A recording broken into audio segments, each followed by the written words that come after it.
Olá, você que nos prestigia nessa nossa primeira edição do podcast do Sistema OSB, o VoteCast irá acompanhar aí o processo de eleições no Brasil no ano de 2020. Esse é um novo projeto aqui do Sistema OSB e te saúdo com bom dia, boa tarde, boa noite, a depender aí do horário que você vai estar ouvindo a nossa primeira edição. Eu me chamo Felipe Alves, faço parte da equipe de comunicação do Sistema OSB e estou acompanhado hoje de Ney Ribas, coordenador da Força Tarefa Cidadã, que estará conosco nos comentários. Ney, tudo bem? Olá, Felipe. Olá, amigos do Sistema Observatório Social do Brasil. Como o Felipe disse, um bom dia, boa tarde, boa noite. O que importa é que a gente está conectado para falar das coisas que interessam para o nosso país. E hoje é dia de falarmos de eleições.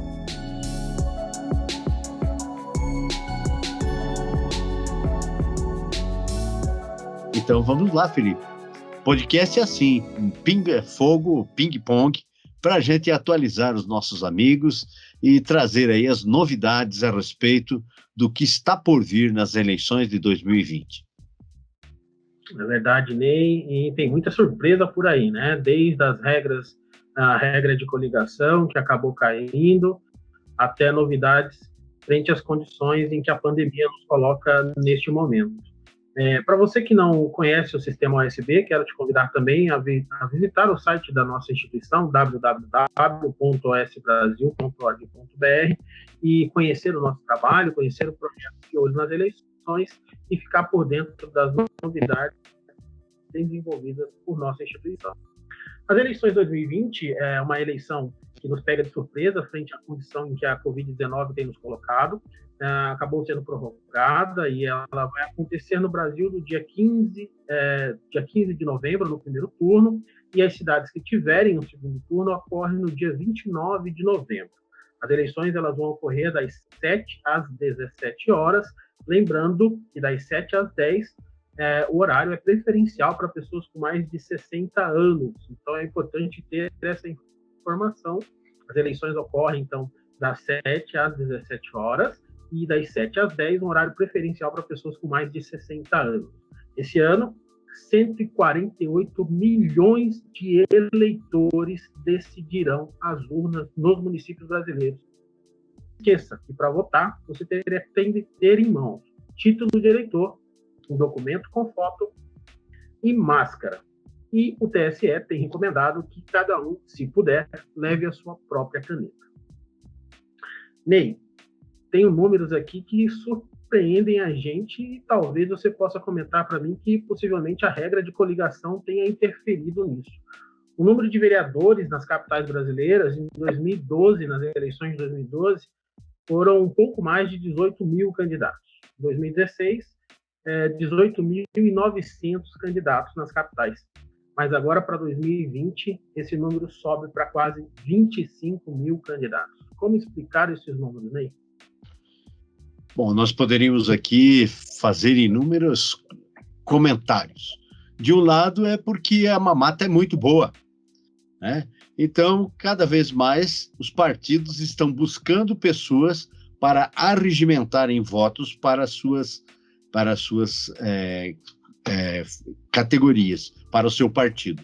Mas, de outro lado, tem a interferência também da ausência das coligações para os vereadores. E isso, com certeza, não se pode ainda avaliar tanto esse número, seria um chute, né? uma hipótese que a gente estaria dando aqui. Mas a minha opinião é que, na verdade, cada vez mais os partidos estão buscando pessoas para aumentarem o número de eleitores para as suas correntes. Eles não estão preocupados com a qualificação desses candidatos. A ideia não é essa, a ideia é pura e simplesmente ter quantidade de candidatos. E vai caber, então, à sociedade, aos eleitores, fazer as suas escolhas. Não tanto pela cor do partido, mas sim pelo nível de qualificação desses candidatos. e eu espero estar enganado, mas nós vamos continuar tendo muitas decepções. Por quê? E eu só quero concluir diante da pergunta que você me fez. Porque candidatos novos levam uma extrema desvantagem quando estão concorrendo com políticos de carreira. Vamos pegar o exemplo de Curitiba. Que estão na Câmara Municipal há 36 anos, há 28 anos. Isso é um absurdo. Então, um cidadão como esse tem muito mais conhecimento do que alguém que está se candidatando pela primeira vez nesse certame. E isso é algo que a sociedade precisa refletir. Então, quando aumentamos o número de candidatos, reduzimos a chance daqueles novos e ampliamos a chance das raposas velhas, como se diz na gíria do mundo político. Então, infelizmente, eu vejo isso como um sinal negativo e, mais uma vez, entendo que os políticos de carreira estão usando de artifícios para aumentar o número de candidaturas. Se não, vejamos, ainda temos partidos caçando mulheres para preencher a cota de mulheres nas candidaturas dos seus quadros. Então, talvez eu esteja equivocado, gostaria de estar, e é por isso que nós temos que trabalhar para conscientizar o cidadão no voto consciente. Votar em quem você tem conhecimento, que merece o voto e que não está entrando nessa para transformar a função de vereador em uma profissão. É verdade, né? A reflexão tem que valer para todo mundo nesse momento em que a gente decide aí o futuro das cidades no Brasil. Falar em futuro das cidades, tem os números aqui também de candidaturas a vereadores no Brasil. E me parece que agora a gente consegue romper a casa dos 500 mil candidatos a vereadores. Em 2020 foram registradas 533 mil candidaturas de vereadores no Brasil. O que o cidadão deve ficar atento, né, a esses candidatos que, em tese, vão representá-los aí nos próximos 4 anos a partir das eleições? É esse o mesmo raciocínio. De um lado, as raposas velhas estão aumentando o número de candidaturas, né, para trazer votos para suas legendas, né, e, de outro lado, favorece os candidatos mais velhos, né? E, no caso dos prefeitos, quando você tem uma maior concorrência, né, a coisa se pulveriza, e aqueles que tinham um reduto eleitoral maior, né, acabam sendo beneficiados. E isso vale para vereador, isso vale para prefeito, e só demonstra que o dinheiro dos fundos eleitorais é um atrativo para o número de candidaturas que nós temos aí. Eu só espero que aqueles que se candidataram não se decepcionem com a tal política, porque eu duvido que esse dinheiro vai chegar na ponta para os candidatos de primeira legislatura, de primeira viagem, digamos assim.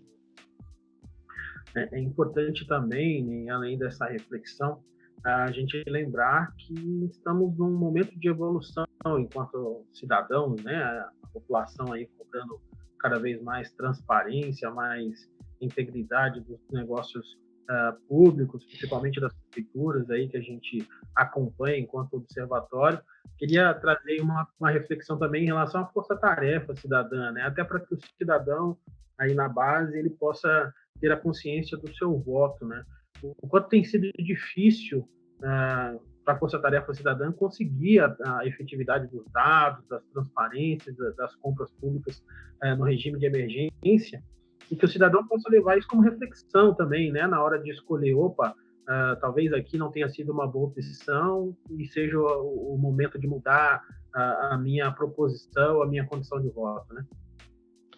Exatamente, Felipe. A Força Tarefa Cidadã surge no momento da Covid, mas vem expor essa ferida que está sangrando na sociedade brasileira da falta de transparência em todos os sentidos.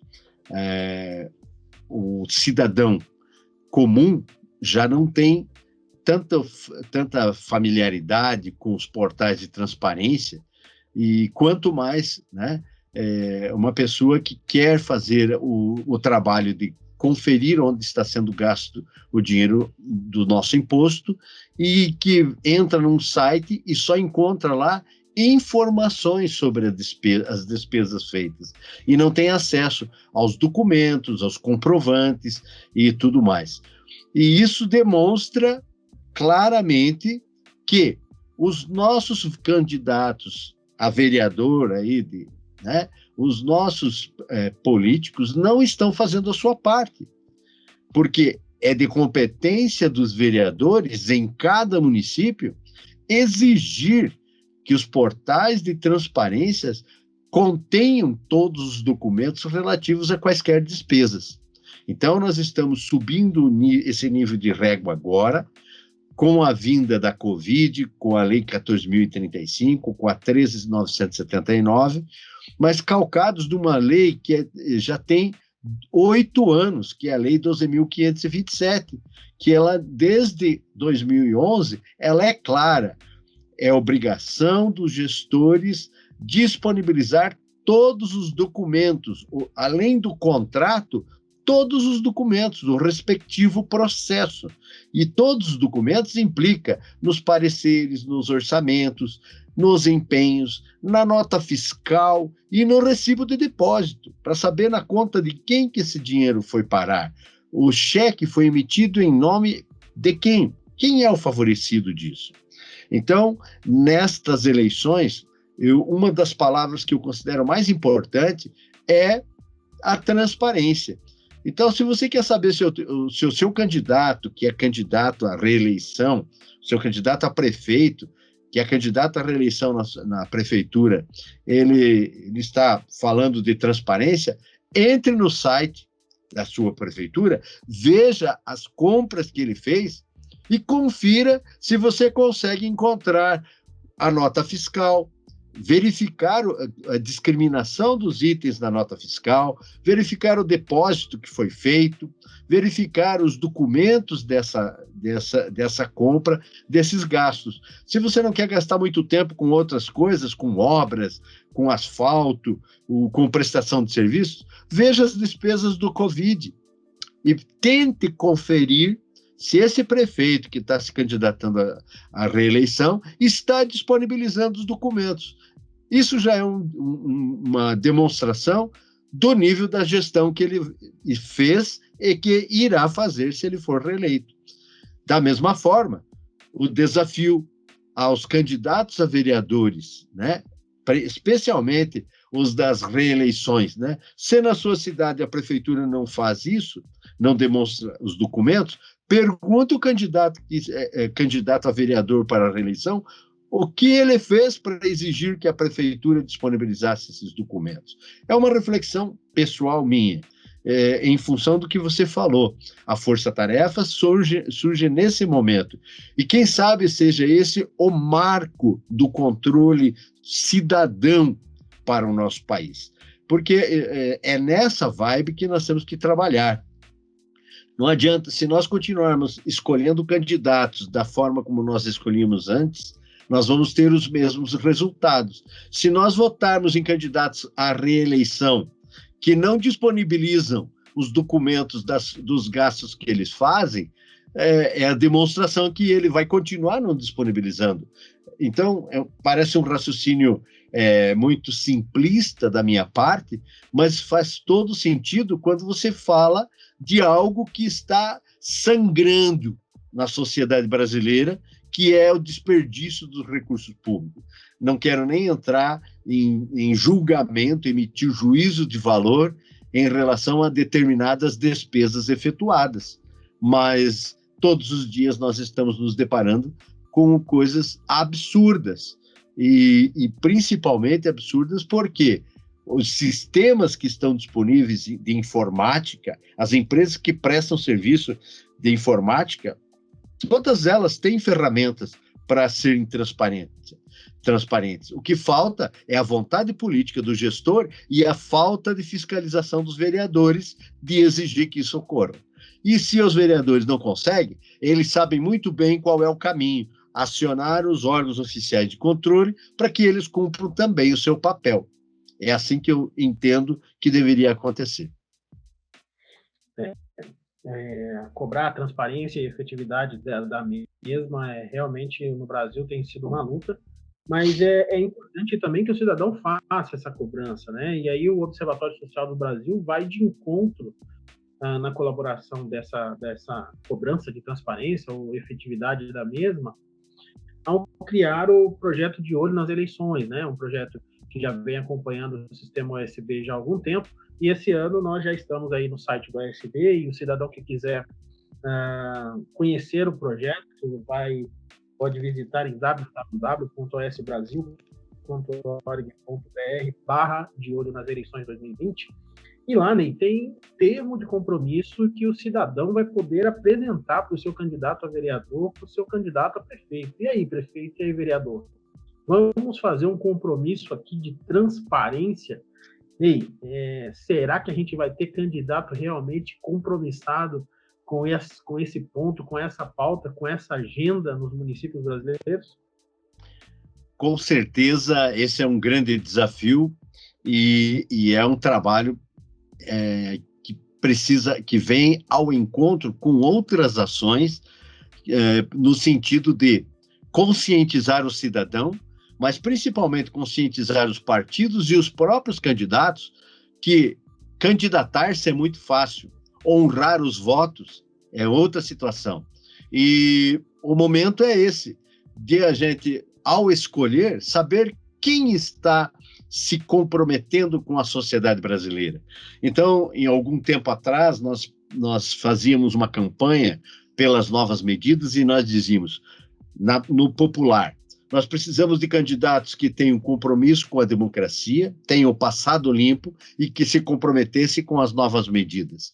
Nesse momento, como cidadão, eu entendo que o candidato a vereador tem que ter passado limpo, compromisso com a democracia, mas mais do que tudo, compromisso com a transparência e com o controle dos gastos públicos. No caso dos prefeitos, eu coloco 3 pontos que são a base dos termos de compromisso que estão sendo submetidos aos candidatos nos municípios onde nós temos observatórios sociais.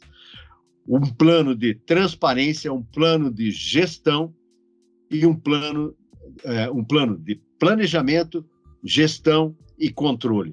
Se não há planejamento, não há gestão. Se não há gestão, no sentido de ter controle das coisas, então a gente está perdido.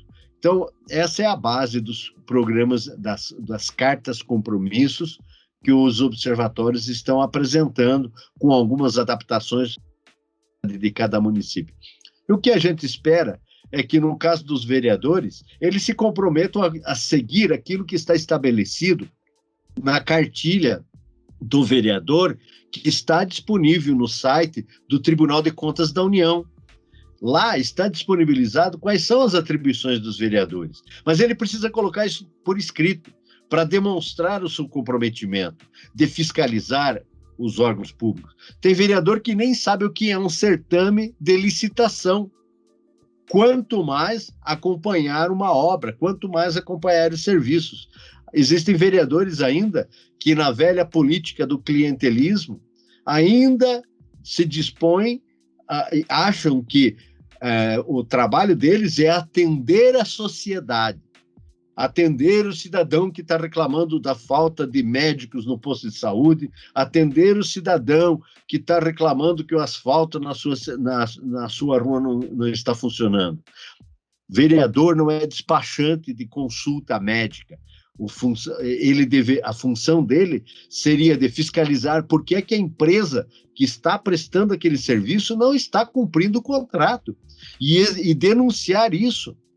primeiro junto ao prefeito, mas também o Ministério Público, o Tribunal de Contas e tudo mais, e na própria casa, na própria Câmara Municipal. No caso dos prefeitos, né, é preciso que os prefeitos assumam um compromisso com a sociedade de implantar um programa de gestão, começando pela capacitação de todos os servidores que estão lá. Ele precisa oferecer estrutura e condições de trabalho para os seus servidores. Mas mais do que isso, ele precisa saber, né, da realidade do seu município. E isso só acontece se realmente nós tivermos as coisas por escrito. E hoje, vamos convir, não tem mais desculpa para dizer que não sabe. As informações estão aí, nós temos capacitações, aliás, o Observatório do Brasil trabalhou muito junto à ENCLA, né, Estratégia Nacional de Combate à Corrupção, e hoje eu entendo que o gestor, a pessoa que é candidata e que quer fazer uma boa gestão, seja para prefeito, seja para vereador, não tem mais a desculpa, porque a tecnologia existe, as qualificações, as capacitações existem, falta é boa vontade e colocar pessoas certas nos lugares certos. É verdade, é verdade. E voltando aqui para a pauta das eleições como um todo, né? E aí a gente vai falar de um movimento bastante importante que acontece agora nas eleições de 2020, que é a queda da regra de coligação aí para os municípios, né? Antes, o cidadão corria o risco de votar num candidato, mas por conta da regra de coligação, de aproximação de um partido e outro, o coeficiente eleitoral acabava elegendo um outro candidato que não aquele que ele votou. Essa queda dessa regra faz com que também o cidadão possa ser mais transparente, até com o próprio voto, né, a hora dele atestar ali em quem ele votou, mas também dele saber, né, para onde exatamente está indo o voto em que ele direcionou e poder cobrar efetivamente o candidato que ele votou, né, não um candidato que possivelmente foi indicado aí pelo partido, né, na regra antiga, né? Aqui é que eu digo que existe uma armadilha, né? Essa armadilha, embora eu veja nisso que você acaba de relatar um avanço, por outro lado, ela é uma armadilha, porque com certeza as raposas velhas ocuparam os espaços de destaque em cada sigla, em cada partido. E, mais uma vez, eu destaco a importância da reflexão do cidadão para eleger e votar em pessoas que realmente mereçam seu voto. Esquecer as raposas velhas, porque elas já tiveram a sua oportunidade. Eu sei, eu não quero ser injusto, porque existem raras exceções, mas o que se vê na grande maioria dos casos são vereadores que atuam e fazem da legislatura a sua profissão, para não só para si, mas para suas famílias. Procura verificar onde trabalham as pessoas das famílias desses vereadores de carreira. Todas elas estão encostadas em órgãos públicos, porque, convenhamos, nós temos o nepotismo cruzado aí, né? Então, mais uma vez, eu vejo que a não coligação é um avanço, mas continua sendo uma armadilha para beneficiar as raposas velhas. Portanto, mais do que nunca, tem que ficar de olho nessas eleições para escolher bem os seus candidatos, especialmente os candidatos a vereador. É verdade. Como presidente que tem o USB por 2 mandatos e está na frente aí da coordenação da Força Tarefa Cidadã agora em 2020, eu queria que você deixasse um recado aí para os nossos voluntários, nossos 3.500 voluntários que estão a campo aí, buscando esses candidatos para assinarem aí o termo de compromisso com a transparência. Qual o recado, qual a orientação, a motivação que você deixa aí para esses nossos voluntários que vão a campo nessa coleta aí? Muito bem colocado, Felipe. Todos nós temos a nossa convicção política, cada um de nós, mas é importante reforçar que o Observatório Social do Brasil tem um código de ética, um código de conduta que impede qualquer cidadão que atue no Observatório Social de ter manifestações públicas em relação às siglas políticas, às preferências políticos partidárias. Quanto mais, né, de se envolverem em qualquer situação de tendências, né? Nosso trabalho é de conscientizar, de chamar a atenção dos partidos e dos candidatos para a sua responsabilidade, de assumir um compromisso com a sociedade. Mas cabe a gente fazer uma separação entre o voluntarismo daqueles que estão cansados de ver as coisas erradas nas suas cidades e o voluntariado na sua essência.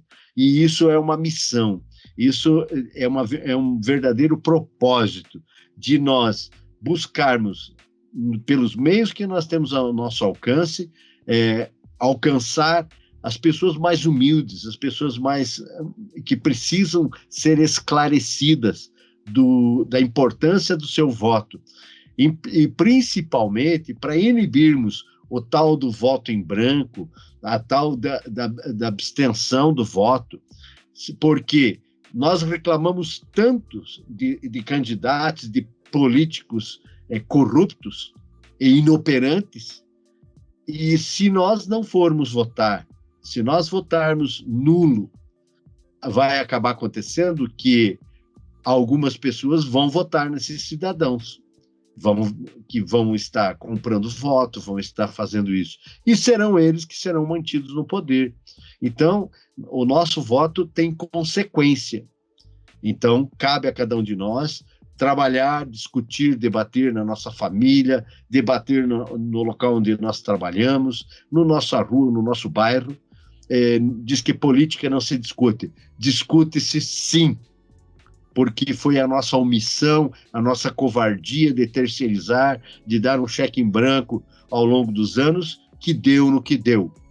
Então, eu acho que chegou a hora de fazermos o que precisa ser feito, independente das cores partidárias. Existem candidatos bons, mas nós precisamos saber escolhê-los, porque eles serão os nossos representantes no futuro.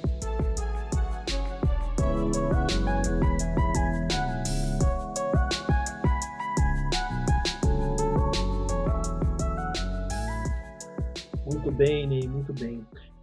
Cidadã que está nos ouvindo aí nessa nossa primeira edição do Votecast, o podcast oficial do Sistema OSB. Estamos aqui num formato diferente, né, da nossa instituição, de se comunicar. É um formato com comentários, com análise, um pouco mais solto, para poder levar você também à reflexão, né, o pensamento de como o OSB vê alguns pontos, nesse caso que a gente está conversando aqui, sobre as eleições de 2020. Quero trazer, de novo, reforçar algumas informações. As eleições de 2020, no primeiro turno, elas acontecem no dia 11, das 7 às 17 horas, e as cidades que tiverem no segundo turno, a eleição acontece no dia 29 do 11. Ney Ribas falou também sobre a Força Tarefa Cidadã, além do projeto De Olho nas Eleições. Então, cidadã, você que quer saber mais sobre esses projetos, visite o site do OSB, www.osbrasil.org.br, e busque lá mais informações, conheça também um pouco mais da nossa instituição. Ney, considerações para o cidadão que vai às urnas a partir do dia 15 do 11. Eu vou lembrando aqui o que eu aprendi com o meu avô. Meu avô era estrangeiro, veio para o Brasil, se naturalizou, e uma das coisas que eu aprendi com ele foi vereador voluntário, né? Eu aprendi com ele que cada um de nós tem uma maneira de contribuir e de participar ativamente das coisas da nossa cidade, seja participando da associação de bairro, do conselho de segurança, da associação da igreja, mas nós não podemos nos omitir de fazer a nossa parte. E fazer a nossa parte implica também votar e levar a nossa família a exercer esse dever e esse direito, mas não apenas para cumprir uma tabela, não apenas porque a lei determina, não, é porque é nesse momento que nós temos a oportunidade de valorizar os cidadãos de bem que estão tendo a coragem de colocar seu nome para ajudar a comunidade. E onde que você conhece se essa pessoa é uma pessoa de bem? Nas atividades que começam no nosso bairro, na nossa cidade, né? É dali que surgem as lideranças. E aí é preciso ter o cuidado para separar o líder que usou aquela entidade como trampolim, e isso fica visível pelas atitudes dele, pelas segundas intenções, e aquele que humildemente trabalhou, tem competência, se preparou para exercer esse cargo representando todos nós. Então, a minha mensagem é essa. A mensagem é aquilo que eu aprendi com o meu avô, com os meus pais, que, primeiro, é uma oportunidade que nós temos de valorizar as pessoas de bem, independente da classe social, de que setor da sociedade ele é. Se ele merece, nós temos que fazer valer, e é para isso que nós vamos exercer. Eu vou exercer o meu direito de voto. Eu quero ver os meus netos acompanhando lá na boca da urna, né? Eles não vão poder entrar esse ano, mas eu, sempre que possível, procuro exercer isso também, porque é desde pequeno que nós vamos ensinando. E chegou a hora de resgatar esses valores. E, senão, vamos ter que continuar engolindo o que vier. Então, portanto, se você está querendo anular o seu voto, não está querendo votar, por favor, então, pelo menos não incentive as pessoas que querem votar, porque você, infelizmente, você já está demonstrando o nível de cidadão que você é. Ao contrário, se você é uma pessoa de bem e que quer contribuir para uma sociedade melhor, incentive, inspire e dê o exemplo, porque tudo começa no bom. E que as eleições de 2020, não só pelo Covid, mas pelas transformações que a sociedade espera, seja realmente um marco, um divisor de águas para todos nós. Sofremos tanto, estamos vendo tanto dinheiro sendo desperdiçado do Covid, pessoas enriquecendo, enquanto que outros estão perecendo. Então, é a nossa consciência cidadã que vai fazer a diferença. É isso. Muito obrigado, Ney, pela participação conosco aqui na nossa primeira edição do Votecast, o podcast oficial do Sistema OSB. Quero convidar você que está nos ouvindo aí, né, do outro lado, a seguir as redes sociais do Sistema OSB, @OS do Brasil. Lá você vai conhecer o projeto Força Tarefa Cidadã, o projeto De Olho nas Eleições e também as edições do podcast do Sistema OSB. Como a gente comentou, nosso objetivo aqui é refletir, comentar e construir uma agenda positiva e transparente para o nosso país, né? Afinal, o que é bom para um é bom para todos. Meu nome é Felipe Alves, eu estive acompanhado de Ney Ribas e esta foi a nossa primeira edição do Votecast, o podcast oficial do Sistema OSB. Até a próxima!